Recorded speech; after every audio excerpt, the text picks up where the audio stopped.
6 months had passed since Arif left home. Everyone thought he'd vanished for good, but he hadn't gone far. He'd moved to a small town on the edge of Dhaka, working quietly under a different name. He rented a single room above a mechanic's shop, lived cheap, spoke little. But every night his mind replayed one thing: Fahim's face. Fahim had gone back to his normal life, proudly running his small construction business. Rumors said he'd even proposed to another woman.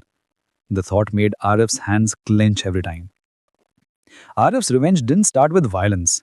It started with patience. He began learning, watching, gathering. Through a friend from his old job, he found out that Fahim's business had weak contracts, unpaid taxes, and shady accounts.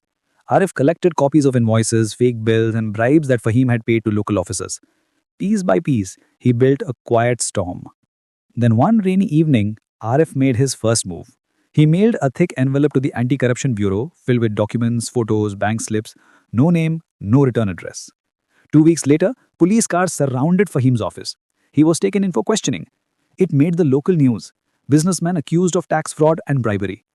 Arif watched it from his phone in the dim light of his rented room, his heart pounding. He didn't smile. There was no joy, only a cold kind of justice. But it wasn't enough. He wanted Fahim to know why. He wrote a letter.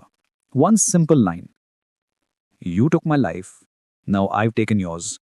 Piece by piece. He left it outside Fahim's house, taped to the gate. Weeks later, Fahim was released on bail, his business ruined, reputation destroyed. He was a man broken, just like Arif had been. One night, as Arif stood by the riverside, he thought about Rima and the kids. He missed them, terribly. But revenge had left him empty. He realized that in trying to punish Fahim, he'd only chained himself to the same pain. He pulled his wedding ring from his pocket, the one he'd left behind but couldn't forget.